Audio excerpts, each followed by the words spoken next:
completely seize capture over the government. This opening government team needs to demonstrate where in instances like Myanmar, they're very powerful. Why would they be even able to prevent the military from effectively causing complete control of government in the first instance? I'm first going to clarify what the motion is before moving on to some rebuttal and then some substantive. This motion is not simply that the military ought not have control over the government. It is also that we would significantly curtail the government's influence over the military as per the motion, as I point out in a clarification, as ignored by the Prime Minister. What this means is that this government team needs to deal with the reality that as per their characterization of militaries, which are dangerous entities that we should be fearful of, we are removing the sole check and balance on them. First, 2 points of extraneous rebuttal to opening government before substantive. The first thing I want to deal with is their claim that in the wake of conflict, military leaders often have overwhelming popularity, and as a result, it would be illegitimate to allow them to run for office. 2 quick responses. The first response is, what century do they think we're in? We're not in the 20th century. These conflicts happened a long time ago. It is not the case that we are immediately post-conflict where the popularity of these leaders is so staggering that we could not possibly overwhelm it. But secondly, even if it were the case, it's completely unclear and arbitrary why any form of popularity should be reason to upturn democracy. Like, for instance, there are other metrics by which people become unfairly popular. For example, political dynasties that occur. For example, people just being incredibly charismatic. Are these reasons that we should prevent individuals from running for office and allowing the people their democratic right to vote for someone that is meaningfully representative of them? Completely unclear and unjustified by this opening government team. The next thing they do is just note a series of harms with military leaders. They say things like, military leaders are not political experts, military leaders stack the government with cronies, and so forth. The first thing I would note is this is entirely unmechanized. It is entirely assertive. They give no reason why military individuals are likely to be more like this than any other member of the populace. Which leads me to my second observation, which is that it's entirely unclear why this is not symmetric. In fact, military leaders likely have, to some degree, some checks and balances on them before the reason that they have existed in the military, which gives them far less time to be captured by private interests as opposed to individuals who have been in politics for a very long period of time. They're going to need to mechanize a lot better. Before I move on, I'm happy to take a point of information from closing government. Nothing from closing government. Right. With that out of the way, let's move on to my first point of substantive. Our belief is that the political chambers act as an important check and balance on abuses of power. And as per the motion, we must deal with the circumstance in which the government has significantly less decision with respect to how the military operates. Perhaps they can still do things like assign the budget to the military to some extent, but the military now gets to decide when wars are engaged in, the nature of those wars, and, generally just any military operations that occur internally within the military. The civil sphere has very little influence over it now. And the problem with that is twofold. The first problem is that there are currently strong electoral incentives for governments to prevent the worst atrocities from occurring. Things like war crimes, things like unnecessary wars, things like sexual abuse within the military. Why do those strong electoral incentives exist? The first reason is that the populace of Southeast Asia are people who have moral interests who don't want to see unnecessary bloodshed from going on, like any other people. The second reason is because Southeast Asia has a particularly bloody history of warfare, which is relatively recent for many of these nations, which would incentivize them to not engage in more bloody warfare. The third reason is that there are often repercussions to the public based on the military acting out of line. For instance, it often looks like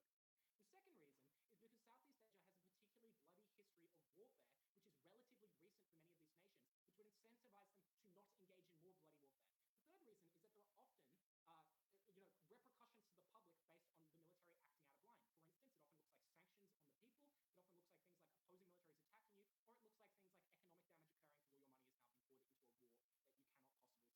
But the fourth reason is there are often just cultural and religious reasons in Southeast Asia to oppose bloody war.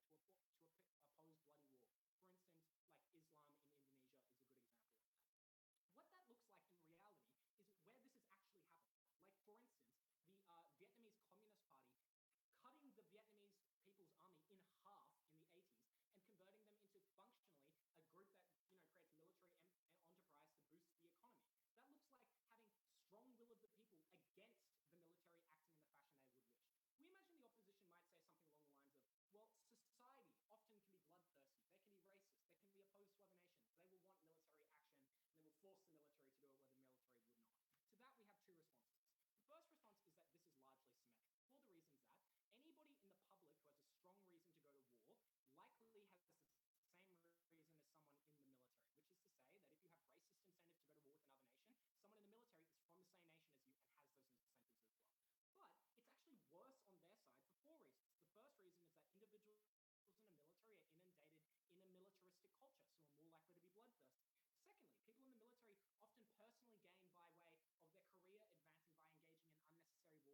complex, which encompasses, like the vast majority of military leadership, forcing them to engage in additional unnecessary warfare.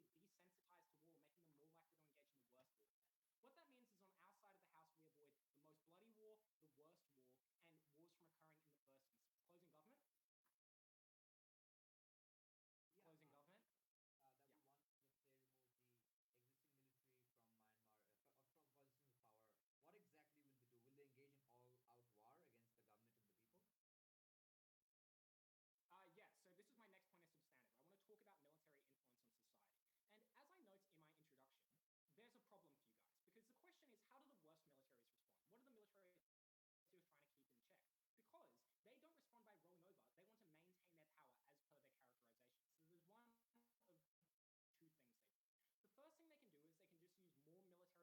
people? Yeah,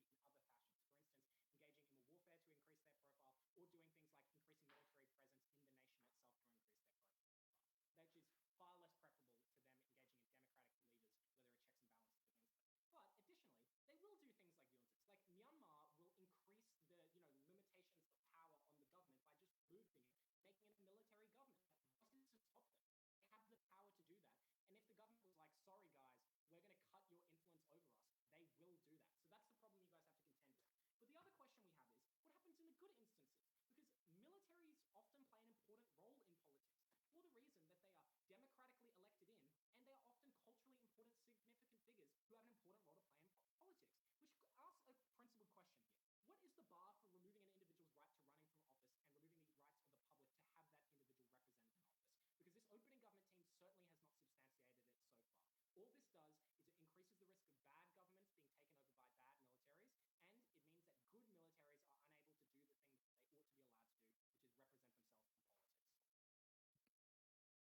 juntas. Like Myanmar will increase the limitations of power on the government by just removing it, making it a military government. Like, what's to stop them? They have the power to do that. And if the government was like, sorry guys, we're going to cut your influence over us, they will do that. So that's the problem you guys have to contend with. But the other question we have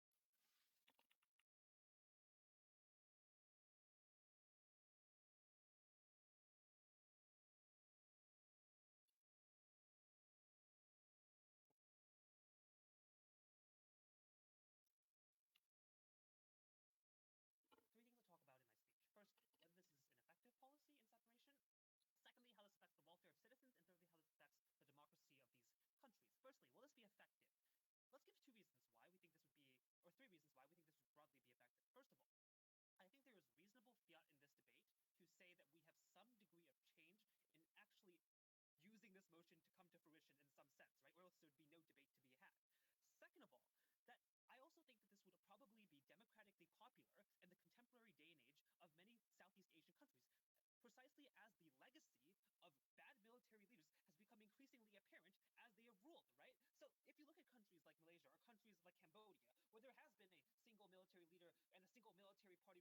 my speech. First, whether this is an effective policy in separation. Secondly, how this affects the welfare of citizens. And thirdly, how this affects the democracy of these countries. Firstly, will this be effective? Let's give two reasons why we think this would be, or three reasons why we think this would broadly be effective. First of all, I think there is reasonable fiat in this debate to say that we have some degree of change in actually using this motion to come to fruition in some sense, right? Or else there would be no debate to be had. Second of all, that I also think that this would probably be democratically popular in the contemporary day and age of many Southeast Asian countries, precisely as the legacy of bad military leaders has become increasingly apparent as they have ruled, right? So if you look at countries like Malaysia or countries like Cambodia, where there has been a single military leader and a single military party resulting from that leader, people have come to recognize that many of those policies weren't great and electing those leaders weren't great. So I think the popularity is kind of shifting away from that and therefore would support this policy. But third, I think that just kind of influencing this norm and allowing it to percolate across society is something that I think long term might allow it to be ingrained to a greater degree on our side of the house, where there might be people now in the long term who have significant reservations of allowing the military to be so conjointly connected with the government, right? So I think that in the long term, these benefits are also likely to materialize. What do they say in response? The first thing they say is that in some cases where the military is extremely powerful, there will be a coup. Two things to note. Number one, I think this is just simply unlikely for a number of reasons. Number one, because a coup is extraordinarily difficult in overthrowing like a government that's often just been through civil war and stuff like that. But second of all, it's likely to be extremely unpopular as well. If you're talking about sending another coup, then it would probably be something that would be widely opposed by the public and therefore would cause you to lose the favor of the public, right? Because you're literally going to be like killing civilians, fighting over cities and stuff like that. And I think that just wouldn't be conducive towards you actually building a regime in the long term, right? But thirdly, that even in their best case scenario where a coup does occur, the end result is literally opposition's case where the military controls the government, right? So our worst case scenario is literally their side every single day of the year.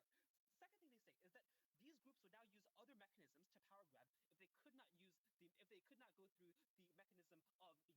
But crucially, Ning already gave you reasons why going through other mechanisms was comparatively better, right? Specifically because you don't have control over things like the budget of a country. You don't have the capacity to do things like change the constitution, do things like erode democratic norms by getting rid of term limits. So maybe you can do other alternatives, but we say those alternatives are comparatively less harmful than undermining the core pillars of a government, which you're directly able to legitimately do as the president of a country or having overwhelming control over the government, right? So we think it's a comparative benefit. Second of all, let's talk about the welfare of citizens. Why do we think that military leaders are likely to be uniquely pernicious? This is largely because of many of the incentives we gave regarding the way in which they would rise to power. These people are often those who are very politically powerful because of their legacy as a war hero. This often means they have a greater degree of confidence and impunity when they do bad things, right? Because they feel as if they'll be able to stay in power no matter what.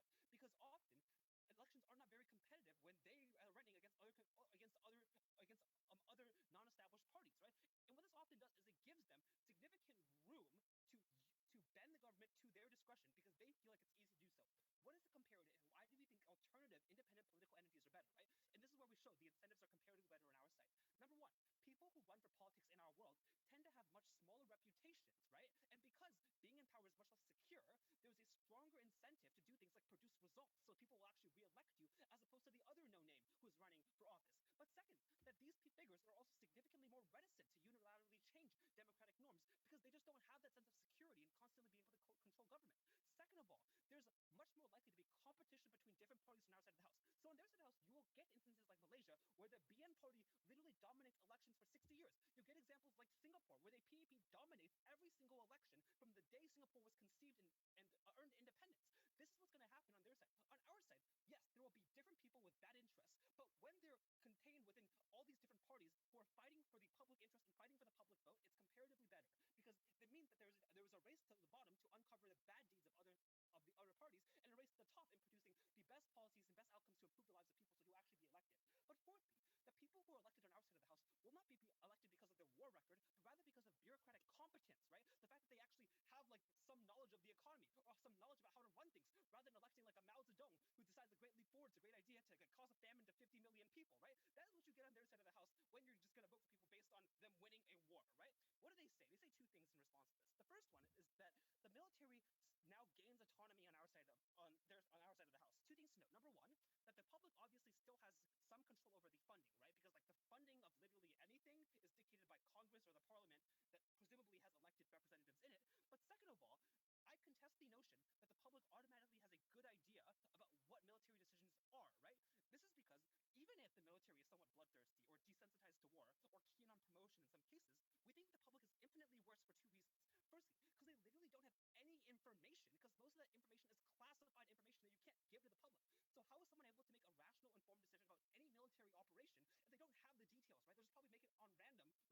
informed decision about any military operation if they don't have the details, right? They'll just probably make it on random, which we think is pretty harmful and causes more lives to be lost. But second of all, that the public does not have strategic oversight over the long-term implications of military decisions, unlike a military that has lots of experience, right? So for example, in the US, everyone wanted to pull out of Afghanistan during 2010, but the military general specifically said not to pull out because it would cause a massive power vacuum. But nonetheless, when politicians decided it was good because it was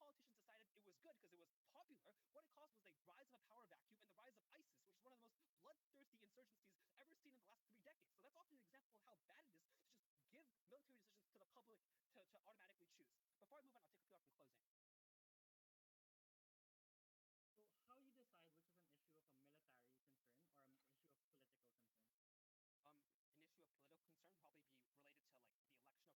political concern probably be related to like the election of representatives. Military concern probably related to like operations in terms of what wars are being conducted or the state of those wars, like I don't know, stuff like that, right? I think it's pretty straightforward. I don't really think this is the core of the debate. The final thing I want to talk about is democracy. Why we get more competition, right?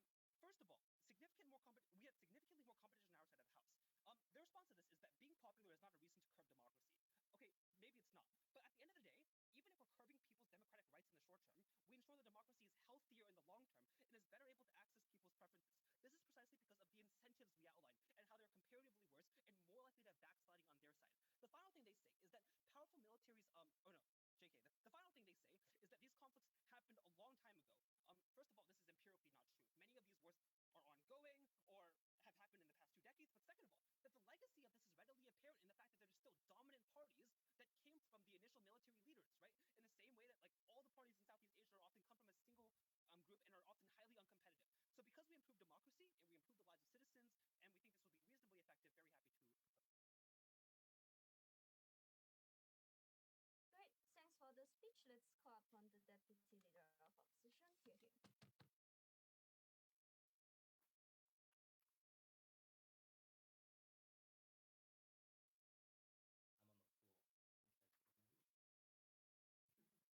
the floor. Yes, you're on. Let's work this mess out. What do you guys reckon?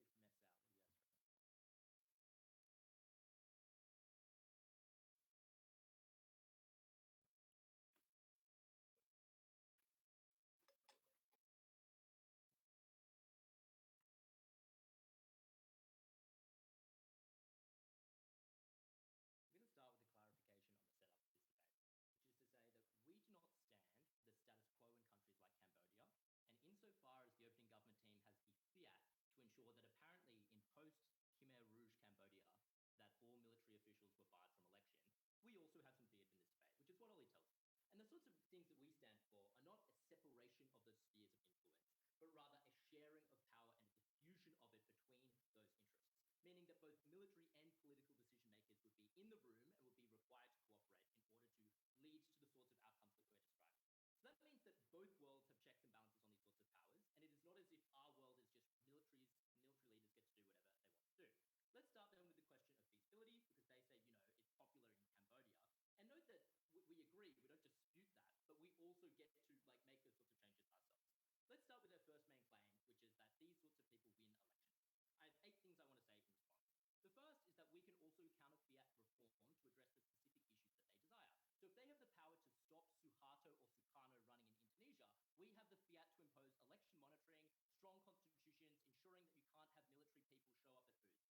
The second thing to say is that often these people are the best candidates for the very reasons they give, which is that in post-conflict states, there often hasn't been a government, which means that if operating within the military means you have the closest form to executive government experience and the very bureaucratic experience that the Deputy Prime Minister cares about. But secondly, for the very reasons Prime Minister gives you, which is that there is a great degree of faith in those people. And that's the third reason, which is that the counterfactual is you elect someone whom you have far, far less faith in, you get far, far greater instability in these already quite turbulent states, even though there are different examples given between Prime Minister and Deputy Prime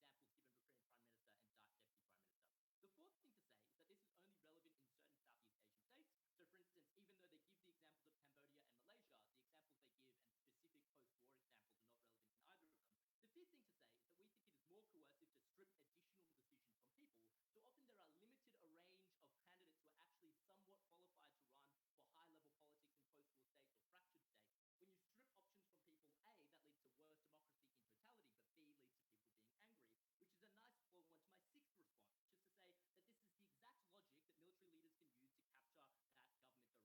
even though they give the examples of Cambodia and Malaysia, the examples they give and specific post-war examples are not relevant in either of them. The fifth thing to say is that we think it is more coercive to strip additional decisions from people. So often there are limited a range of candidates who are actually somewhat qualified to run for high-level politics in post-war states or fractured states. When you strip options from people, A, that leads to worse democracy in totality, but B, leads to people being angry, which is a nice flow-on to my sixth response, which is to say that this is the exact logic that military leaders can use to capture that government directly. And this is for the reasons the Prime Minister themselves gives you, so you can use their analysis, which is firstly, by their token, they are already incredibly popular. Second, they already control the military. Third, they can point to the flawed election processing. And as Deputy Prime Minister says, it is perceived of as undemocratic. Literally gives us a free walk in the park, which means that you, as that junta or future junta, can say, this process is fucked up, they've tried to impose these things, they're clearly not working because good people aren't getting into office. The seventh thing that I want to say is that even in the counterfactual, the politicians that get elected are likely to belong to the exact same sort of group, which is to say privileged people, political dynasties, powerful business people, ethnic majorities, and all of the harms they address, things like packing cronies and things like invested interests, are also equally true there. We would prefer that there be a counterweight for a military and aristocratic power in these post-conflict states or Southeast Asian states more broadly. Look, for instance, at Indonesia, where the Independent Democratic Party for Struggle was able to oppose the Democratic Party, their similar names but very, very different, in Indonesia in 1997 after Suharto resigned. The final thing to say is that there are strong counterweights to the military cult. Look, for instance, at the long history of bloody slaughters and juntas in neighboring states, in, for instance, Cambodia, if you resided in Myanmar, if you resided in Malaysia, or anything of that nature. So that takes their main argument out of the debate. The next claim they say is that coup is in response to our argument about coups. They have 2 responses. The first is that it's difficult to overthrow. That is, I kid you not, the extent of the analysis. It is just, it's difficult to overthrow. Come on. 2 additional things to say here, though. First, you have strong central military control by the nature of the topic. You give them more control over the military, which means that there are fewer political checks and balances, which is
about ordinary people, if you start trying to capture cities and overtake the entire government? I already responded to this. Like, A, you don't care about popularity because you literally control the country. Like, you own all the military and you make it easier for them to own the military. B, you control the media now. C, you have that lingering remnant of like, you can position it as you liberating the country. Let's talk about the counterfactuals, because it's better for a few reasons with respect to politics. The first thing to say is that we also get fiat, as I've noted. The second thing to say is that we get combined expertise and deliberation. And opening government says, well, no, it's consultation now. But note that that substantively shrinks their main benefit, because now you can passively exert your soft power in that decision making. The second thing to say here is that there's now incentives for active crossfire of blame. So even if this works, you get an incentive for militaries to say, we failed because they didn't give us enough funding, and you get political incentives to say the military failed because they also didn't hold up their end of the bargain and didn't attack properly, which means that where you have these two separate organs, they have very strong incentives to create instability by attacking and reproaching each other. The fourth thing to say is that under our side, you have an incentive for active compromise on those political and military goals.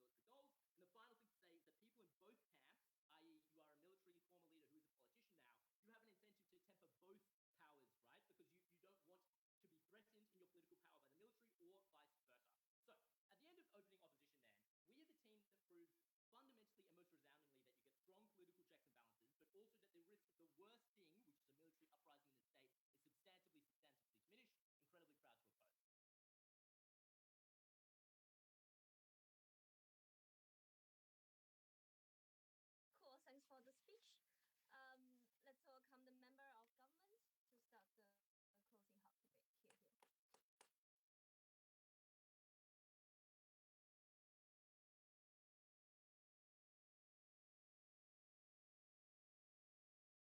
Here.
1. In this speech, we will do two things to take it over every other team in this round.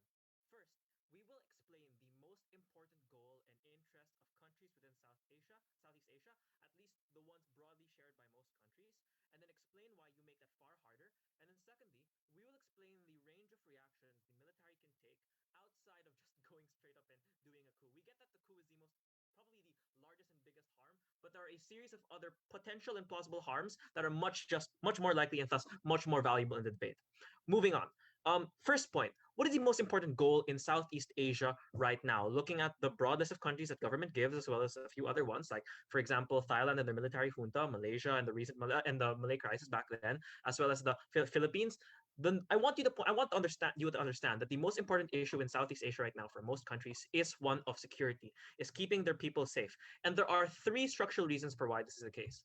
First, historical reasons. The inflow of cheap guns post the fall of the USSR means that insurgent groups all over the country started becoming far easier for them to challenge the government and form non-governmental militias. Secondly, the bloody project of colonialism, which pushed together disparate ethnic groups in deeply unequal and unrepresentative states, caused these places to become significantly more unstable than they would have otherwise. Thirdly, the exportation of communism, which caused things like the Malay crisis and the largest ongoing communist revolution, #representing the Philippines. But fourthly, radical religious ideologues like Abu Sayyaf, literally invading the Philippine South, just a few years ago, right? So firstly, you have all these historical reasons for why conflict and instability is a large reason. Secondly, there are also pressing geopolitical concerns, such as China encroaching on the islands that I believe are ours in the West Philippine Sea, as well as various other territorial concerns with other countries, such as the clashes between Singapore and Malaysia, or Indonesia and the bloody question of Timor-Leste, right? But thirdly, there are also concerns internally for people, such as, again, some of the most terrible crackdowns on religious infighting,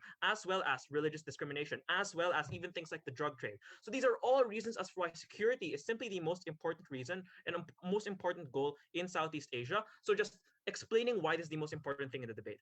Then these are I'll give you some reasons as for why this policy makes them handle security as well as a host of other things worse. I'll also be explaining the range of reactions from military generals here. So we think military generals will will incentivize the military will be incentivized to heavily criticize the democratic system and explain that simply the democracy that we have right now is unsustainable and that we should shift back to an authoritarian system with a military government, even without the coup. So they're not going to bloodily do it, but they're going to convince people to support a shift. There are 5 reasons why this will be successful. Firstly, the reasons that opening government says that they are very, very successful, that they are very, very popular, and that they can call back on things like honor as well as their military history. Secondly, all the reasons that closing government says, where they can point to their guns and say that you should be afraid of us and that you should do what we say, that they can threaten people to vote a particular way in polls even without having a coup. Thirdly, military generals already enjoy a good bit of existing political power in the status quo, having brokered deals and having horse-traded political issues with several political dynasties anyway, so they're lumped in together. Fourthly, they're incredibly popular according to, I already said that already. Fourthly, they're already incredibly entrenched within the structure of the political system already. Some of them might be in the Department of Defense. Some of them might use the existing resources they have to make people desperate for these kinds of things. And we think this as a first outcome makes things far worse for the democracy, because it means that you exacerbate all the issues of strongman, especially if the military is likely to support a strongman candidate themselves, sponsor these people, and use their existing popularity to make these people more powerful. So even if the military loses a lot from having a coup, they don't lose very much from trying to subvert and suborn the democratic process through ways that make it less sustainable and make people believe in it less. This means that you're far more likely to have backsliding into authoritarianism, a way that is far more believable and thus far more credible than opening opposition. Secondly, you also massively reduce incentives to join the military for the reasons that career prospects into joining the military are just much less, for the reason that there's no room for expansion outside the internal military structure. This means that you have far less intelligent people willing to join the military. You have far less people willing to join your ranks, which means that, again, you have far less people willing to fight some of the most pertinent and pressing issues in status quo, the ones like the ones I mentioned earlier, all the insurgencies that you have to be capable of fighting back, as well as being in a position to deter these insurgencies from arising in the first place. Moreover, you freeze the political system, because now you force them to enter into a position of refactoring where you have to just re-elect people for all these different places. But moreover, you make politicians way less hesitant to run for power because of the risk of a coup, because of the potential of a coup, and of the potential of them getting caught in the crossfire. This means that democracy actually gets way worse, because you have way less candidates and way less people to represent you, way less people get their interests and views represented, which means that democracy is far worse on government bench, assuming everything they say is true. But fourthly and lastly, we think that all the politicians that win, because of I'm here, I'm gonna exploit my partner's POI, the closing government. The politicians that win are likely to be the civilians that run military rhetoric, but know very, very little about the military. For all the reasons opening government mentions, they don't have access to classified information. They're likely to underestimate the difficulty of dealing with conflict. They may relay information badly. So these are the people that are likely to have gung-ho strategies, that are likely to use strongman rhetoric, but not have the strongman intelligence and strategy in order of carrying out these strategic and security interests. This actually means that you're far more likely to have bloody wars, but you're also more likely to have ineffectively carried out wars that harm civilians and wars that are likely to be unpopular in the long term because they're so successful at carrying out this rhetoric. It is for these reasons that you have far worse wars, far unsafer lives in Southeast Asia, in the Southeast Asian region, and you are far more likely to have unhappy people on the ground. Before I move on, I'm happy to take a POI from opening up. Even in our worst case, where militaries are intent on subverting these governments, how is your democracy comparatively better when these leaders don't feel the need to do these types of things because they're already in power? Oh, the first thing is we explained that we're better because we deal with the prerequisite issue to every other benefit. So the prerequisite to economic development, the prerequisite to political representation is security, is being capable of fighting off these conflicts, and we're far better at that. But secondly, your worst case is not this. No, your worst case is getting invaded, as opening opposition already demonstrates. So you're not dealing with the worst case. That's so disingenuous. But moreover, we presented to you a host of middle cases, the most reasonable situations in this debate where the military doesn't attempt to subvert the democracy by invading it, but they attempt to subvert it by telling people that this democracy is unsound and using all their popularity to make sure that people do not get elected and that this democracy cannot stand. Moreover, assuming the worst case where the military wins through the political process on our side, they can't just win by running on a military platform. Presumably, they have to cater to other issues. They have to talk and think about the economy. Like, assuming they're not good at the economy, they can just hire an economist. They can just hire people on their cabinet. So the worst problems they present are not realistically that bad. But more importantly, you need to have someone that is at least qualified to handle these military issues in charge, as well as handling the budget, because of the fact that we explained these issues are so important. We think non-cooperation is worse because they will attempt to undermine each other, which means less cooperation and political incentives to reduce accountability and the scapegoat, where politicians on your side now have incentives to say, well, the conflict's out of my hands because it was the military that should be handling it, which means that you're far more likely to have situations where politicians do nothing as the country spirals into firestorms and collapse. It is for these reasons that we are proud to negate. Thank you. Great. Thanks for the speech. Let's welcome the government whip to close the government session.